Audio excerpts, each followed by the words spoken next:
Madame la Présidente, au nom de la Chambre de commerce France-Canada, je vous remercie beaucoup d'avoir accepté de participer à ce webinaire et je souhaite la bienvenue à tous ceux qui nous ont rejoints. Hydro-Québec est un des moteurs les plus puissants de l'économie québécoise, le plus grand producteur d'électricité du Canada et l'un des plus grands du monde. Vous présidez cette très grande entreprise depuis à peine 3 mois. Vous êtes la première femme à accéder à ce poste. Vous y étiez parfaitement préparée. En effet, vous comptez plus de 30 ans d'activité dans le secteur de l'énergie. C'est à l'université Laval qu'est née votre passion pour ces sujets, transmise par votre maître, mon très cher ami le professeur Antoine Ayoub. Vous avez d'abord été analyste financière à la Société québécoise d'initiative pétrolière, puis vous avez rejoint Gaz Métro, où vous avez occupé plusieurs vice-présidences. Ensuite, vous avez présidé pendant 12 ans Énergir, premier distributeur gazier du Québec. Votre mandat a été marqué par une forte diversification de son champ d'action. Énergir est devenu un acteur de premier plan dans les secteurs éolien et solaire, tant au Canada qu'aux États-Unis. Vous avez pris vos fonctions de présidente directrice générale d'Hydro-Québec en pleine crise du Covid-19. Comment l'entreprise a-t-elle traversé cette période de défis sans précédent? Quelle va être l'attribution d'Hydro-Québec à la relance de l'économie québécoise? Nous sommes très heureux de pouvoir vous écouter, Madame. Monsieur le Président, merci beaucoup pour cette belle invitation. Bonjour à vous tous qui se joignez à nous. Je vous remercie de m'accueillir aujourd'hui et je remercie également notre ambassadrice du Canada en France, son Excellence Madame Isabelle Hudon, qui a eu la gentillesse de me transmettre votre invitation et de créer ainsi un pont entre nous. Votre invitation, je l'ai acceptée d'emblée parce que votre mission est importante. Et elle est justement importante parce qu'elle est au fond, au cœur de tout ce qui importe. Celle de créer des ponts, celle de créer des liens entre nos pays, la France et le Canada, entre nos organisations et aussi entre les gens, entre les Françaises, Français, Canadiens et Canadiennes. Je dirais de créer des ponts entre les cœurs. Mon amitié avec la France remonte à il y a maintenant presque 30 ans. À l'époque, j'étais jeune économiste et à l'époque, il y avait un programme qui avait été lancé et mis sur pied par le ministère des Affaires étrangères de la France. J'ai été surprise hier soir parce que je suis retournée par curiosité pour constater que le programme existe toujours. Et ce programme consiste, et je le trouve brillant, à inviter des jeunes de tous horizons, des gens des gouvernements, des institutions, des entreprises privées, de la culture, des jeunes issus de la francophonie, partout à travers le monde, pour venir découvrir la France, pour venir comprendre qui vous êtes, quelles sont vos valeurs. Et c'est un programme qui est absolument brillant parce qu'évidemment, c'est une fenêtre et une opportunité inouïe. Alors, je me suis retrouvée, invitée, avec beaucoup d'humilité, mais invitée avec une carte blanche, comme les autres, à venir rencontrer qui je voulais, vraiment, d'aller où je voulais, vraiment. Et ça a été une occasion inouïe pour moi, jeune économiste de l'énergie, de rencontrer les dirigeants d'EDF, de Gaz de France, de rencontrer les dirigeants des gouvernements qui dirigeaient le ministère de l'Économie, d'aller visiter des instituts de recherche, d'aller à la rencontre de professeurs dans les universités, d'aller rencontrer les gens qui travaillent au terminal de Montoire.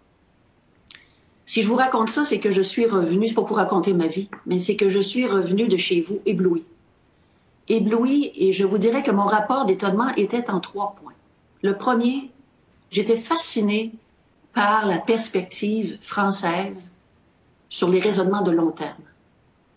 Vous raisonnez dans la durée. Vous ne raisonnez pas sur le prochain trimestre.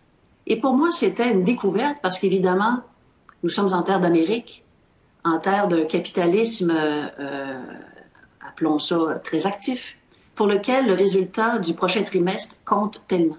Et j'étais abasourdie et émerveillée, franchement, de voir la capacité de la société française de raisonner commercialement, financièrement, socialement, sur le long terme. Le deuxième point qui m'a étonnée, c'était la multiplicité de vos contacts commerciaux. Vous aviez des relations par dizaines et douzaines avec des pays différents et des entreprises sises partout à travers le monde. Et c'était avant la création de la communauté économique européenne. Et pour moi, j'étais fascinée parce qu'évidemment, du point de vue canadien, la grande partie de nos échanges était nord-sud avec un grand partenaire américain. Mon troisième point dans mon rapport d'étonnement, c'était la profondeur et l'engagement que vous avez comme société à l'égard de vos instituts de recherche. Et ça, je suis revenue éblouie d'abord par les sommes que vous investissiez, éblouie encore une fois par les raisonnements de long terme que vous aviez consentis. Et si je vous raconte ça ce matin, c'est que je crois que ces trois caractéristiques-là, vous en avez certainement beaucoup d'autres, mais les trois caractéristiques que j'avais notées et qui m'avaient ébloui encore une fois, la capacité de raisonner à long terme, la capacité de tisser des liens profonds avec d'autres pays et multiples, et la capacité d'investir en recherche, vont être, je crois, des atouts formidables pour votre société pour passer à travers cette saloperie de pandémie. Je suis revenue de chez vous, évidemment, avec le cœur rempli de gratitude, avec la volonté de tisser des liens toute ma vie professionnelle autant que je pourrais avec la France, ce que j'ai eu l'opportunité, la grande chance de faire à travers le temps. De grandes ententes, de petites ententes, des échanges commerciaux, des collaborations plus costaudes. Ça s'est passé des deux côtés de l'Atlantique et toujours j'en suis ressortie personnellement grandie et enrichie. Je suis donc très heureuse ce matin de venir vers vous et d'être accueillie virtuellement parmi vous et de faire votre connaissance. Ce matin pour moi, c'est le soir chez vous, vous voyez.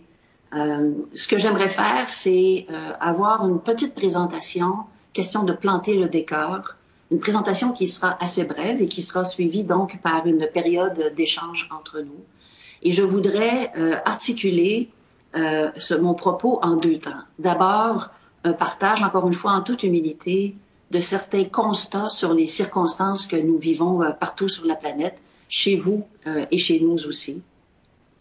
Et ensuite évoquer à grands traits par quelle manière Hydro-Québec entend contribuer au rebond économique du Québec et contribuer franchement au rebond de nos relations commerciales entre nos deux pays. D'entrée de jeu, donc, quelques observations. Je suis comme vous, comme nous tous, en fait, je cherche de quoi demain va être fait. Et j'ai beaucoup plus de questions que de réponses. J'ai beaucoup plus d'incertitudes et de doutes que de convictions. Mais comme on dit chez nous, il faut se faire une tête. Il faut sortir du bois à un moment donné. Et donc, il faut tenter de voir de quoi demain sera fait. J'utilise souvent l'analogie du kayak en eau vive. Le kayak en eau vive est un sport extrême. Il l'est d'autant plus lorsqu'on descend une rivière qu'on descend pour la première fois. Et il l'est d'autant plus lorsque la rivière n'a jamais été descendue. Et c'est vraiment dans cette circonstance-là qu'on se retrouve, l'entièreté de l'humanité, à descendre une rivière en eau vive, en kayak, une rivière qui n'a jamais été descendue, dont on ne connaît pas exactement tous les obstacles et leur localisation dans le temps. Alors, il y a des roches, il y a des tourbillons. On va dessaler. La tête sous l'eau, on va se retrouver. Mais on sait qu'on n'a pas le choix. Il faut la descendre, cette rivière-là. Et il faut aussi avoir l'espoir, et c'est le mien, et je suis certaine aussi le vôtre, qu'au sortir de ces remous-là et de ces roches-là et de ce torrent-là, il y aura une période d'accalmie. En attendant, ça va être un petit peu compliqué. La crise, comme on en est venu à l'appeler affectueusement, en cache effectivement trois. Et je les imagine un peu à la manière d'une poupée russe. Au centre, une crise de santé publique qui a donné naissance à une crise économique qui elle-même induit une crise financière. Le centre, tant que le centre ne sera pas résolu, c'est très difficile d'avoir une perspective économique et financière. Donc, il faudra avoir un vaccin, ou il faudra tout le moins avoir des médicaments pour atténuer les symptômes de la COVID avant qu'on puisse avoir une meilleure visibilité sur le contexte économique et sur le contexte financier. Un scénario raisonnable est de penser que ça va prendre du temps, plusieurs mois. Il y a des gens qui évoquent même plusieurs années. Devant ce constat-là, que pouvons-nous faire? Je pense que nous avons une responsabilité, d'abord comme gouvernement, comme organisation, comme individu. Et notre responsabilité, c'est de construire au meilleur de nos capacités actuelles. Et nous ne sommes pas tous dans les mêmes géométries, parce qu'on n'a pas tous été frappés de la même manière, mais de reconstruire une résilience accrue. En 2008, les gouvernements ont épongé le désastre financier. Aujourd'hui, les gouvernements épongent, réinvestissent des sommes formidables pour nous aider collectivement à passer au travers. C'est formidable. Mais ce n'est pas éternel. Et s'il doit y avoir un second rebond, s'il doit y avoir d'autres crises similaires, nous n'aurions que nous à blâmer de ne pas avoir construit une plus grande résilience. Donc, une résilience financière, opérationnelle et numérique.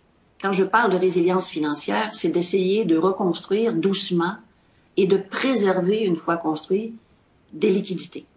Puis évidemment, tout le monde n'est pas dans les mêmes circonstances, mais au meilleur de nos capacités, il faut le faire.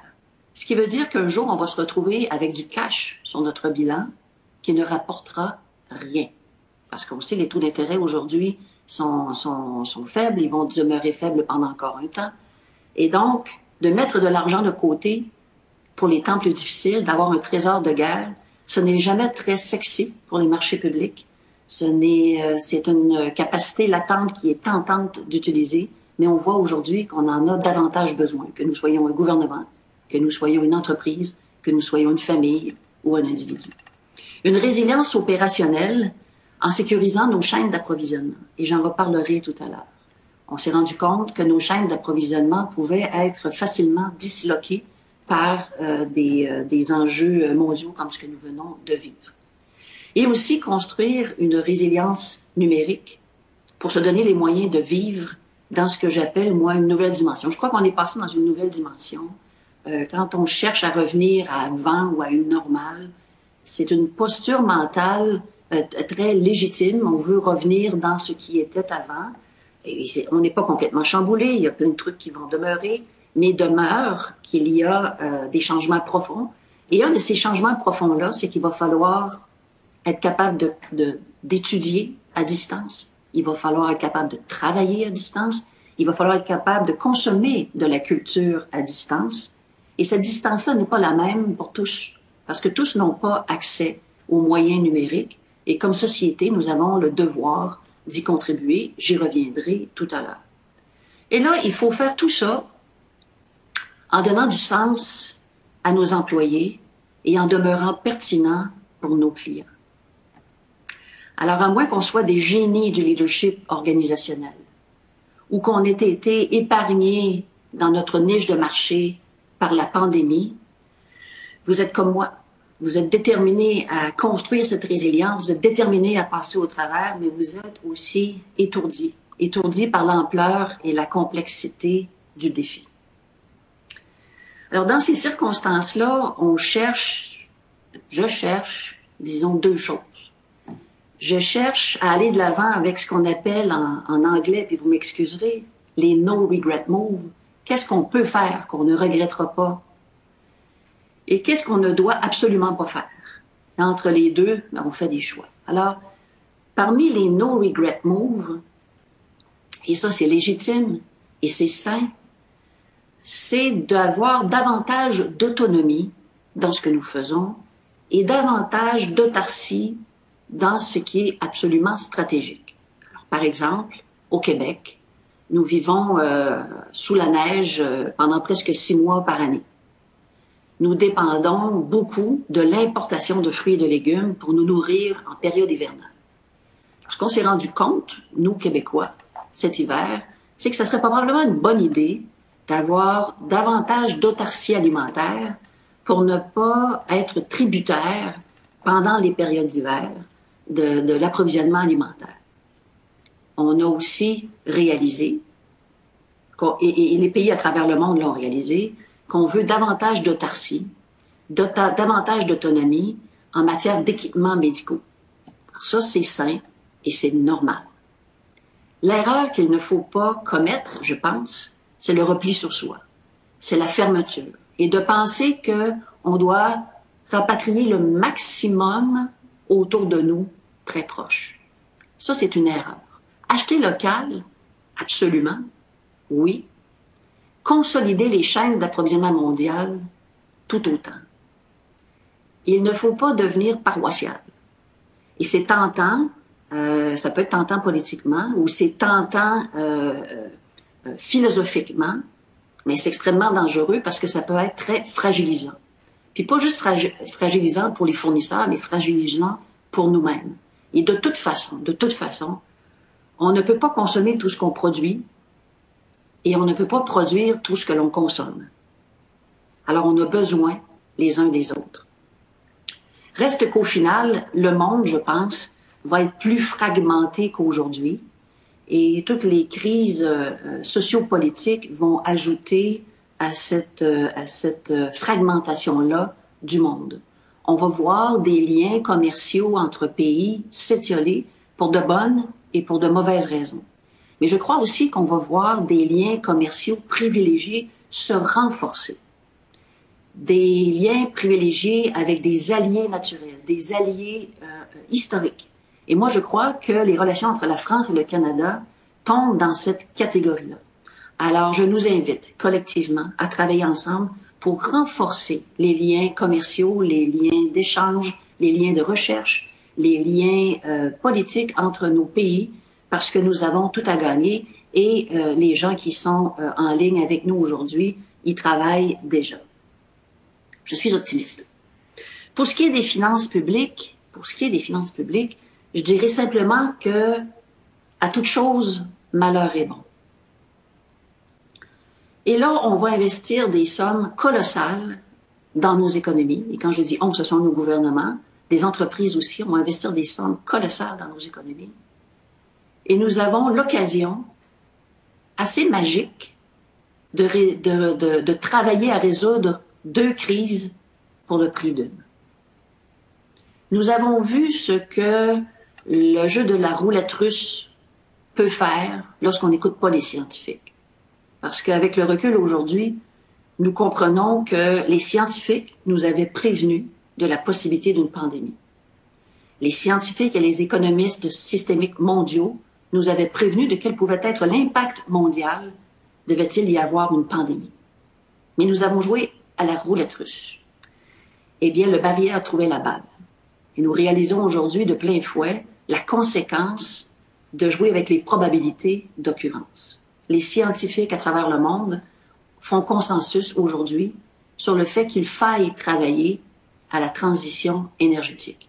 Ce serait donc une erreur magistrale de ne pas consacrer une part importante des argents qui doivent être investis pour relancer l'économie, pour ne pas en profiter à chaque fois que ça se peut et que c'est intelligent de le faire, d'investir dans la transition énergétique.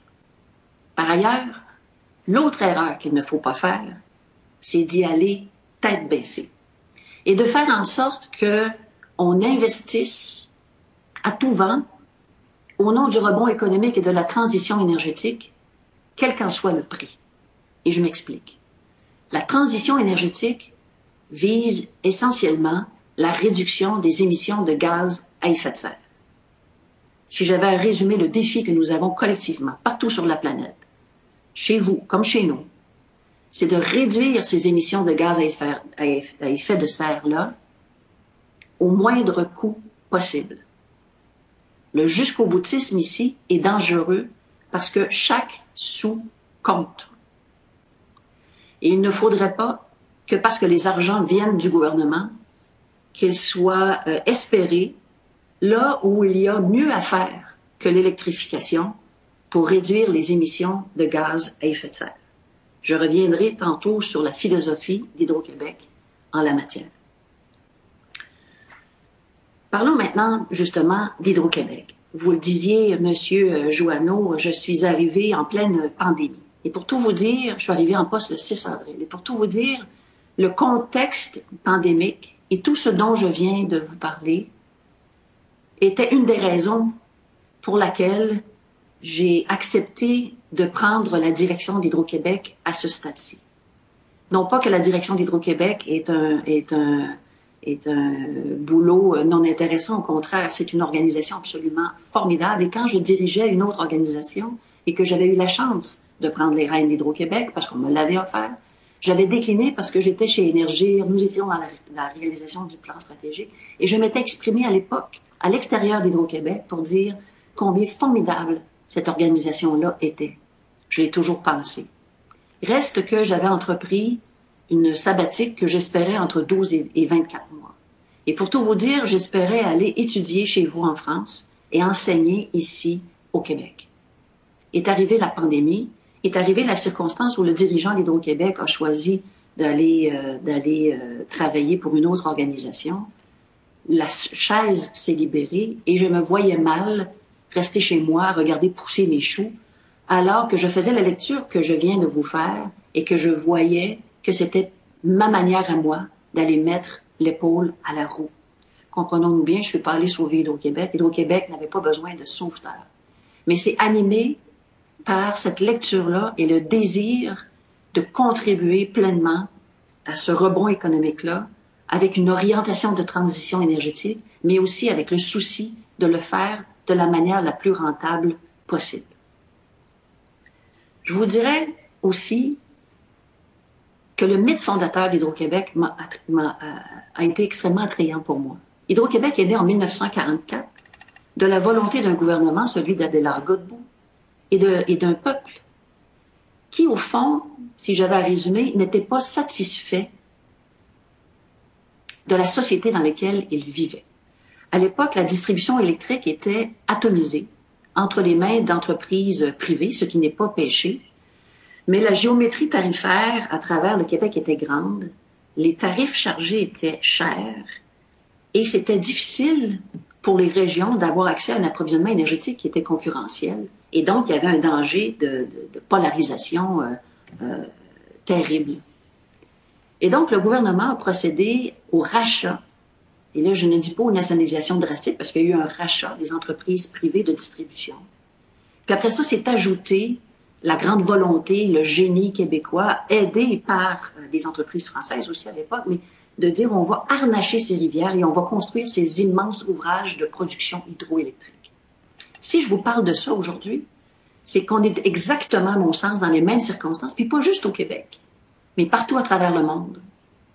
On voit partout, puis on l'a vu chez vous récemment avec les élections municipales, les gens ne sont pas satisfaits de la société dans laquelle nous vivons. Alors, c'est dans cet esprit-là que j'arrive chez Hydro-Québec.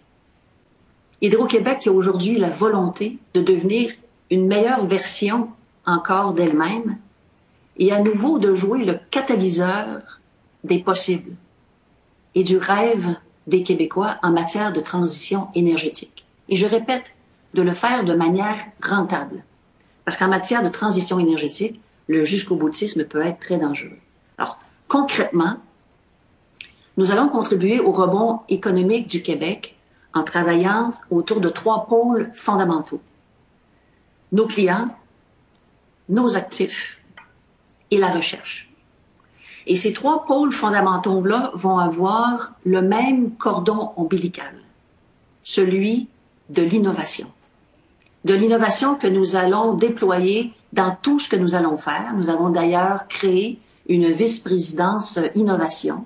L'innovation était très présente chez Hydro-Québec, mais elle était, je dirais, essaimée un peu partout. Alors nous avons maintenant une vice-présidence qui pense, qui réfléchit et qui travaille à l'innovation de bout en bout. Donc, 3 pôles sur lesquels nous allons travailler pour le rebond économique du Québec: clients, actifs, recherche. Débutons par nos clients. La compréhension d'abord que nos clients, ce sont eux qui signent le chèque de paie de tous ceux et celles, des hommes et des femmes qui travaillent chez Hydro-Québec. Et nous avons pris la pleine mesure du privilège que nous avons de travailler pour une entreprise comme celle-ci, dans le contexte que nous venons de vivre. Prendre également la pleine mesure que payer une facture d'électricité n'a rien de joyeux. Payer une facture d'énergie n'a rien d'exaltant. Si les gens pouvaient faire sans énergie, ils feraient. Donc, nous avons la responsabilité, d'ailleurs tous les distributeurs d'énergie et les fournisseurs d'énergie ont cette responsabilité, de faire en sorte que l'énergie que nous fournissons soit fiable, sécuritaire, la plus renouvelable possible, mais aussi qu'elle soit abordable. Alors, une des manières de travailler auprès de nos clients au rebond économique et de travailler à la construction de leur résilience financière, c'est de faire en sorte que leur facture électrique soit exactement ça, fiable et la moins chère possible, de service fiable et une facture la moins chère possible. Alors, nous allons accélérer ce que nous faisons déjà en matière d'efficacité énergétique. Et nous allons aider nos clients à consommer moins de ce qu'on leur vend, pour que leur argent reste dans leur poche, pour que leur argent aille à l'éducation de leurs enfants, à leurs rêves, et leur permette de reconstruire la capacité financière dont ils ont besoin, et puis qu'ils puissent le redéployer. Et c'est vrai pour nos entreprises aussi. Nos entreprises aussi ont autre chose à faire que de payer des frais d'électricité. C'est un mal nécessaire. À nous de le rendre le moins souffrant possible et le plus intelligent possible. Donc, une mesure d'efficacité pour un distributeur, mais aussi un producteur d'électricité comme Hydro-Québec, on peut le regarder en disant, mon Dieu, c'est complètement contre-intuitif, ils sont en train de se tirer une balle dans le pied. Mais pas du tout. Suivez-moi au plan économique quelques instants. On vient de déployer un plan très précis dans le secteur commercial. Je prends cet exemple-là pour illustrer le propos. Nous allons investir à peu près 80 millions par année dans ce programme précis-là. Nos clients vont en éviter 35. Nous allons du coup créer un écosystème d'à peu près 160 millions avec les partenaires, les fournisseurs d'équipements et tout. Et nous, chez Hydro-Québec, ça va nous permettre de gérer l'évolution de la demande d'énergie et de la demande de puissance. Et donc, de retarder le moment où nous devons consentir des investissements. Alors, la posture mentale d'Hydro-Québec n'est pas d'investir à tout prix dans une base de tarification pour faire un rendement sur le capital investi, faire davantage d'argent et faire en sorte que nos clients paient plus cher au final. Exactement le contraire. Ce qu'on souhaite, c'est avoir un système le plus efficace possible, parce qu'un système le plus efficace possible va être rentable et optimisé. Une autre manière de travailler au rebond économique du Québec, c'est de travailler à l'utilisation intelligente de l'énergie. Moi, je suis de ceux et celles qui croient à l'autodestruction de nos modèles d'affaires. Alors, l'idée, ce n'est pas de se fouetter, mais de prendre à bras le corps les nouvelles technologies et de les offrir à nos clients, qui pourront toujours travailler avec d'autres, et aller directement pour acheter des équipements, pour s'installer des toits solaires et tout. Mais pourquoi pas Hydro-Québec? Pourquoi pas Hydro-Québec n'accompagnerait-il pas ses clients dans l'installation, par exemple, de batteries, d'entreposage, et de gérer tout ça pour l'optimisation du mieux-être de toute la collectivité? On va faire ça. On va travailler avec nos clients à l'utilisation plus intense, plus intelligente de l'énergie, et encore une fois, à remettre de l'argent dans le système qui va aller, plutôt que de payer une facture d'électricité, qui va aller dans l'efficience, que ce soit d'un ménage, d'un commerce ou d'une industrie. En fait, quand on y pense, Hydro-Québec va pousser son métier derrière le compteur des clients. Aujourd'hui, essentiellement, à part l'initiative ILO sur laquelle nous allons accélérer, on construit des barrages, on construit des capacités de production électrique, on les transporte, on les distribue, on arrive aux clients et là on arrête. Là, on va aller plus loin. On va rentrer, on va leur offrir, on n'imposera pas, on va leur offrir de rentrer chez eux et de les aider à consommer mieux et moins. Le pôle actif. Alors, nous allons contribuer au rebond économique du Québec en accélérant ce que nous étions de toute façon à planifier et à préparer pour la réfection de certains ouvrages, de certains barrages pour des questions de pérennité. Alors, l'idée, encore une fois, n'est pas de lancer des nouveaux barrages pour lancer des nouveaux barrages. On n'est pas là-dedans du tout. Mais pour des questions de pérennité, nous avons des investissements considérables à faire. Et nous allons donc devancer la réfection de ces équipements-là qui, au passage, vont nous permettre d'accroître la puissance de ces ouvrages-là simplement par la modernisation des équipements qui vont être en place. Alors, les entreprises françaises qui travaillent avec Hydro-Québec verront là l'occasion de participer aux appels d'offres d'Hydro-Québec. Nous allons également réfléchir plus avant à la construction de nos lignes de transmission électrique. Nous avons des projets importants dans les cartons. Et nous allons réfléchir à la construction de ces ouvrages-là avec en tête la nécessité de contribuer à la numérisation de l'économie québécoise.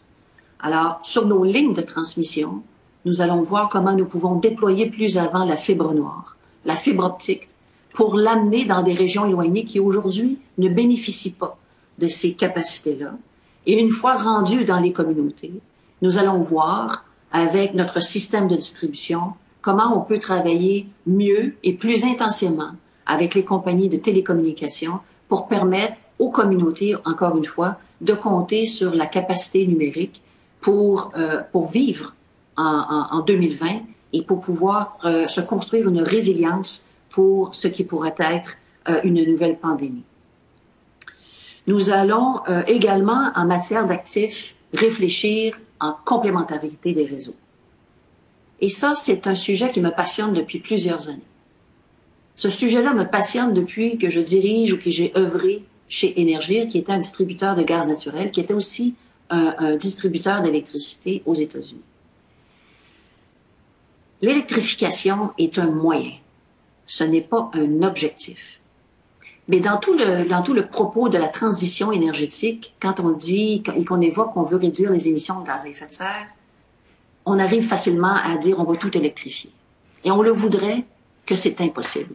On ne peut pas tout électrifier. Il va donc falloir compléter l'offre électrique avec une autre offre. Et l'électricité renouvelable, elle est extraordinaire, mais il y a d'autres capacités renouvelables qui se développent. Par exemple, le gaz naturel renouvelable, qui va être transporté de plus en plus dans les réseaux de distribution. Eh bien, il se peut très bien que sur un territoire donné, la transition énergétique aboutisse dans une circonstance où on va transporter des charges fossiles vers l'électricité en base, mais qu'on va demander à des réseaux complémentaires qui vont transporter de plus en plus d'énergie renouvelable de prendre la pointe. Et si on pousse l'électricité verte vers l'avenir et qu'on s'inscrit dans la production d'hydrogène verte parce que notre électricité est verte, mais on peut réfléchir à électrifier des charges thermiques qui aujourd'hui échappent à l'électricité. Donc, l'électricité renouvelable, c'est extraordinaire. Les capacités hydroélectriques du Québec sont formidables. Elles seront déployées de manière intelligente parce qu'on va le déployer en complémentarité avec d'autres formes de production d'électricité renouvelable, que ce soit l'éolien ou le solaire, avec l'hydrogène verte, mais aussi en mettant à profit les infrastructures des uns et des autres. Ce qui m'amène à la complémentarité de nos actifs avec ceux de nos voisins. Je parlais tantôt de la fracture et de la fragmentation du monde. Et aujourd'hui, s'il y a une chose qu'on ne peut pas se permettre en matière de transit énergétique, et c'est particulièrement vrai en matière de transit d'électricité, c'est de construire un à côté de l'autre, chacun de nous, notre carré de sable. Si on trace un cercle d'optimisation plus large que le cercle d'optimisation de nos territoires respectifs à desservir, nous allons nécessairement économiser beaucoup d'argent. Et à un moment où la planète et nos sociétés, et en tout cas l'environnement qui nous concerne ici, dans l'Est du Canada et le Nord-Est américain, où les finances publiques vont être sollicitées comme jamais, où nos clients, encore une fois, et les consommateurs, les citoyens dont on a la responsabilité de servir, ont d'autres choses à faire que de payer une facture électrique, nous avons la responsabilité collective de leur ramener cette électricité-là d'une manière fiable, intelligente, sécuritaire, la plus renouvelable possible et la moins chère possible. Et ça passe par des alliances. Hydro-Québec travaille déjà depuis plusieurs années avec ses partenaires à fournir une énergie renouvelable qui est fiable. Nous avons encore des projets d'interconnexion.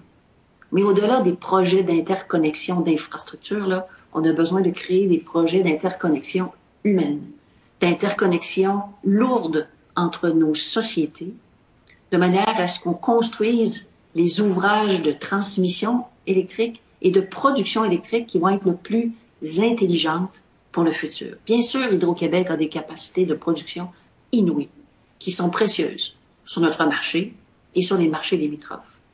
Nous avons également une capacité formidable qui est celle d'entreposer l'électricité. Alors aujourd'hui, nous avons le loisir non seulement d'offrir une énergie renouvelable à nos voisins, mais aussi de les aider dans leur propre aspiration à développer les énergies renouvelables intermittentes, comme par exemple le solaire ou l'éolien. Des énergies qui sont là quand la nature collabore, mais qui ne sont pas quand la nature ne collabore pas. Quand il ne vente pas, quand il ne fait pas soleil, il faut allier à ces énergies intermittentes-là des capacités d'entreposage. Certaines seront plus petites et directement sur le marché, mais certaines peuvent être offertes par Hydro-Québec, qui peut à ce moment-là offrir la fiabilité d'un réseau hydroélectrique pour permettre à des énergies intermittentes locales, l'autre côté de nos frontières, de voir le jour. Alors de ne plus être non pas quelqu'un qui vient inonder un marché, mais bien qui vient aider un marché à se structurer dans sa propre ambition économique et environnementale. Ça, on va faire ça pour contribuer au rebond économique du Québec et des sociétés qui nous entourent. Et enfin, en dernier mais pas le moindre, nous allons nous investir et continuer de nous investir en recherche. Comme je vous l'ai dit, moi, mon passage en France a été révélateur et ça vient avec votre capacité à raisonner à long terme, révélateur de la nécessité de penser à demain, à après-demain, à dans 10 ans, 20 ans, 30 ans. Nous avons investi, d'ailleurs en collaboration avec des gens chez vous, nous avons investi à travers le temps, notamment dans tout le domaine des batteries.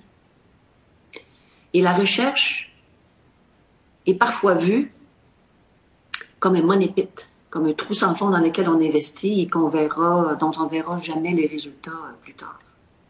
C'est vrai que c'est lourd dans des circonstances actuelles d'investir en recherche, mais il faut jamais abandonner. Et il faut continuer d'investir en recherche pour permettre à ceux qui vont se parler comme ça dans 20 ans de capitaliser sur ce qu'on leur a donné, sur le relais. Et aujourd'hui, on peut capitaliser sur la recherche que nous avons fait en matière de batterie.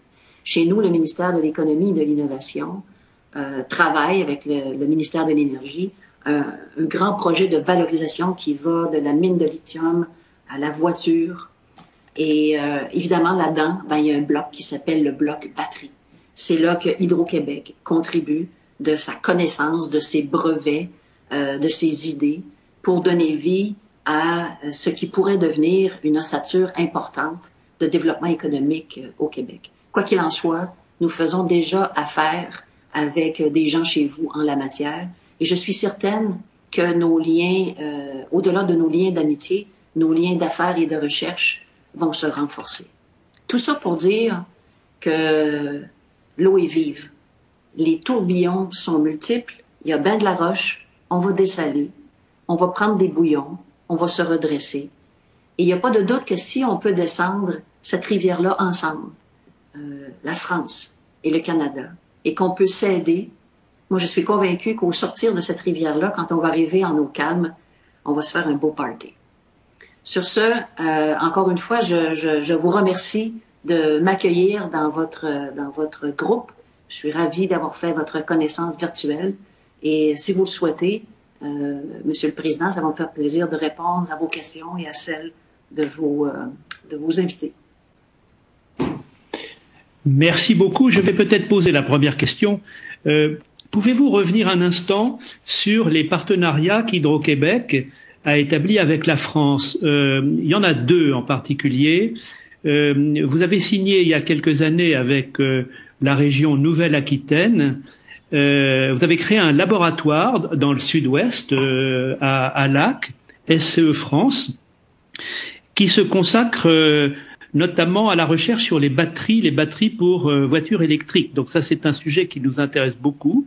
Est-ce que ce partenariat entre Hydro-Québec et les partenaires français a permis de réaliser des avancées? Première question. Et puis deuxième question, vous nous avez parlé de l'interconnexion avec le nord-est des États-Unis. Vous avez aussi des échanges avec l'Ontario. Et nous, de notre côté, nous avons des interconnexions avec les pays voisins. Et vous avez signé en 2016 un accord, un protocole d'entente avec le réseau français de transport d'électricité RTE. Est-ce qu'il y a là un partage d'expérience, Amérique du Nord d'un côté, Union européenne de l'autre, qui ouvre des perspectives? Écoutez, votre question est tout à fait pertinente et voilà donc des exemples concrets des relations que nous avons forgées dans le passé et sur lesquelles, je pense, on peut continuer de construire pour le futur. Alors évidemment, j'arrive en poste, là, je n'ai pas tous les détails de toutes les ententes passées par Hydro-Québec, mais je sais, je vais débuter donc par le laboratoire de recherche en batterie dans la région de Lac. Mais tout ce dont je vous parlais tout à l'heure, les échanges que nous avons entre le centre d'excellence et ce laboratoire-là sont en complémentarité et ce que nous sommes à construire, nous le construisons notamment avec vous. Alors ça, je pense qu'il y a là une vraie réussite. Par ailleurs, avec RTE, le réseau de transmission, je pense que nos ambitions étaient grandes. On aurait voulu faire encore plus de choses ensemble. Ça viendra sans doute. Mais déjà, il y a une collaboration très grande sur des échanges de meilleures pratiques, que ce soit en gestion, que ce soit en opération. Et vous savez quoi, Monsieur Joanneau, moi je crois que, en fait, la chaîne alimentaire de la fourniture d'énergie est une chaîne complexe. Et quand on y pense, c'est une jonction de métiers complètement différents. Le métier de production, c'est une chose. Le métier de transmission, c'est une autre. Le métier de distribution, c'est encore une autre affaire. Ce sont des métiers complètement différents qui sont interreliés par la nécessité ultime d'amener une énergie au client. Il se trouve que dans le passé... C'est pour ça qu'on les a séparés en France. Oui, c'est pour ça qu'on les a séparés. Et là, je voudrais pas avoir un jugement de valeur, mais je vous dirais qu'avec mes années d'expérience et ce que personnellement j'ai vécu, il y a des grandeurs et des misères à tous les modèles d'affaires. Mais le fait aujourd'hui d'être intégré au Québec, c'est une richesse inouïe. Et pour avoir acquis et interagi avec le réseau du Vermont, qui est un des seuls réseaux complètement intégrés, je peux vous dire que de manière intégrée, il y a des choses qu'on peut faire, qu'on ne peut pas faire quand on est séparé. Alors, je veux pas faire le procès des organismes de réglementation et des idées, et je comprends très bien toutes les questions de concurrence et tout, mais je peux vous dire que ce sont des métiers différents et que malheureusement, à travers le temps, le bloc transmission a été un peu le parent pauvre. Alors, la production avait beaucoup de lumière sur elle, la distribution, évidemment, avait beaucoup de lumière sur elle parce que c'est l'interaction finale avec le citoyen et le client, et la transmission entre les deux, on prenait un peu ça pour acquis. Or, aujourd'hui, on réalise, partout à travers le monde, et c'est vrai chez vous, que la transmission joue un rôle extraordinairement important et qu'une grande partie de la valeur innovation qui vient va se faire sur les réseaux de transmission. Alors, si je vous dis ça, c'est parce que chez nous, on y croit beaucoup et je suis certaine que ce que nous allons construire, nous allons vouloir échanger avec vous et qu'on pourra apprendre de RTE les meilleures pratiques qu'on pourra également importer chez nous.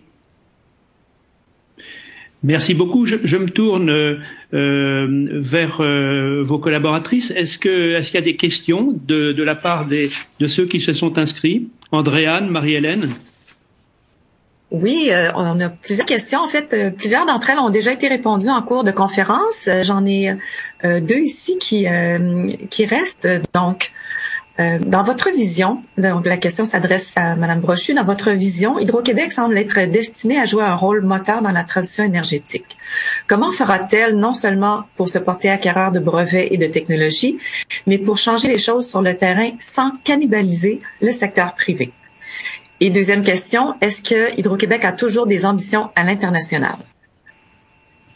Alors, je vais prendre la première question. D'abord, je vous rassure tout de suite, la philosophie d'Hydro-Québec n'est pas et ne sera pas de cannibaliser le secteur privé. Dans la même philosophie où il faut travailler en complémentarité de nos actifs, là, il faut travailler en complémentarité des forces vives. Et moi, je suis pas dans une logique de concurrence. La concurrence, pour moi, c'est pas un moteur, c'est pas un accélérateur. Je n'ai pas le désir d'aller chercher une part de marché, d'attaquer la jugulaire de quelqu'un. Au contraire. Je pense qu'aujourd'hui, l'intelligence des organisations et de leurs dirigeants repose sur leur capacité de travailler. Il y a une expression magnifique en anglais que je ne connais pas en français qui s'appelle du dovetailing. En fait, ce sont les plumes du cygne qui se superposent les unes aux autres. Et c'est beaucoup comme ça qu'on va vouloir travailler, nous, avec le secteur privé. Donc pour ça, je vous rassure. Pour ce qui est de la deuxième question, tu me rappelles quelle était, encore une fois? Voir si Hydro-Québec a toujours des ambitions à l'international. À l'international, ah oui, bon. Alors, oui, je me suis exprimée sur le fait que Hydro-Québec, au cours des dernières années, avait des visées d'acquisition lourdes à l'international. S'était donné une équipe, a fait le tour du monde, et dans les circonstances qui étaient celles du monde d'avant, n'avait pas trouvé la cible ou déployer ses capacités à un prix qui correspond à un industriel et non pas à un investisseur financier. Que pour ces raisons-là, dans les circonstances actuelles qui ne viennent qu'exacerber le tout, nous allions travailler, on va mettre tous nos cerveaux à travailler au plan dont je viens de vous parler. Est-ce à dire qu'on ferme les portes, qu'on se replie pour soi? Mais absolument pas. Notre présence à l'international ne sera pas motivée par le désir d'acheter à tout prix quelque chose à l'international. S'il se trouve qu'une opportunité se présente, qu'elle correspond à des objectifs, que nous avons le management, l'attention, on va le faire. Je n'emmure pas une porte. Pour l'instant, je ferme un peu la porte de dire on va se promener partout à l'international pour acheter quelque chose de gros parce qu'on a tant à faire ici. Mais notre lien international, notamment par la recherche, notamment par la collaboration, notamment par les appels d'offres qu'on va faire pour réaliser nos grands travaux, notamment pour permettre également à des firmes québécoises qui travaillent avec nous de pouvoir se projeter à l'international, ça, on va continuer à faire sans aucun doute. Merci. Je crois qu'on aurait le temps pour une dernière question. On aimerait entendre parler, Sophie, sur la place des femmes dans le plan de relance. Alors, je suis contente d'avoir la question parce que c'est une question que j'ai beaucoup à cœur. Et d'ailleurs, avant que la pandémie frappe, j'étais sur Paris où nous avons lancé les cohortes du programme de l'EFEA, dont d'ailleurs Madame l'ambassadrice est cofondatrice, justement parce que il faut s'assurer, dans ce que nous sommes à déployer partout à travers la planète, que nous ayons la présence de femmes dans tous les plans de relance, dans les directions, à tous les échelons de l'organisation. Et je terminerai sur ce point-là avec la réflexion suivante. Regardez autour de vous. Regardez autour de vous les cellules de crise qui ont été mises en place par les organisations pour passer à travers la crise que nous sommes à vivre. Elles ont été souvent remises entre les mains de femmes. La direction de ces cellules-là, souvent, a été mise entre les mains de femmes. Parce que c'était une crise humaine, c'était une crise citoyenne, il fallait s'occuper des gens et de nos employés. Et là, nous sommes à réfléchir au plan, nous sommes à réfléchir au futur. On n'aura pas l'occasion 10 fois d'investir les sommes que nous sommes en train d'investir. On n'aura pas l'occasion 10 fois de reforger la société auquel on aspire. Alors, tous les plans, qu'ils soient des plans de projet, qu'ils soient des plans d'équipe, qu'ils soient des plans stratégiques, ne sont pas des plans s'il n'y a pas l'égalité femmes-hommes autour des plans des tables qui conçoivent ces plans-là. S'il n'y a pas de femmes et qu'on a consulté quelques femmes au passage pour réaliser les plans, ce ne sont pas des plans. Au mieux, ce sont des esquisses, voire des idées à peaufiner. Alors, je nous invite, au moment où il faut qu'on réfléchisse au futur, mais qu'on intègre ceux et celles qui vont le vivre, donc égalité femmes-hommes, dans nos équipes de direction qui réfléchissent à tout ça. C'est un travail costaud. Il reste encore beaucoup à faire. Chez nous, on n'est pas encore en égalité à l'équipe de direction, on est en zone paritaire. J'ai nommé 2 femmes additionnelles au comité de direction quand je suis arrivée. C'était pas pour nommer des femmes pour nommer des femmes. J'ai nommé des femmes intelligentes. D'ailleurs, une CTO et une femme qui dirige les opérations transversales. Nous sommes aujourd'hui 5 sur 12. Nous serions que des femmes, ce serait très dangereux. Être que des hommes, c'est très dangereux. Il faut donc qu'on mette toutes nos têtes, toute la complémentarité, toute l'intelligence au service des sociétés dont on a la responsabilité de s'occuper. Merci beaucoup. Ça fait le tour, Monsieur Joanneau. Je vous retourne le micro pour le mot de la fin. Eh bien, merci infiniment, Madame la Présidente. Votre présentation était passionnante. Vous avez une vision, vous avez des priorités stratégiques claires. Donc, ce sont des éléments d'information très importants pour les entreprises françaises qui peuvent être intéressées par tel ou tel projet de modernisation d'Hydro-Québec. Nous avons envie de descendre la rivière avec vous en vous écoutant. Je voudrais aussi remercier l'ambassadrice du Canada en France, Madame Isabelle Hudon, grâce à laquelle nous avons pu entrer en contact, et les 2 ambassadrices, Madame Isabelle Hudon et Madame Karine Rispa, l'ambassadrice de France au Canada, ont dans leur feuille de route beaucoup de projets communs qui touchent à l'énergie, qui touchent à la transition énergétique. Et donc, votre présentation nous ouvre beaucoup de perspectives très intéressantes dans le cadre de cette relation très très forte entre le Canada et la France, à laquelle la Chambre de commerce France-Canada est heureuse, dans la mesure de ses moyens, de contribuer. Donc, encore un très grand merci, Madame. Ça a été un immense plaisir. Je vous souhaite à tous et à toutes un bel été en santé. Merci beaucoup.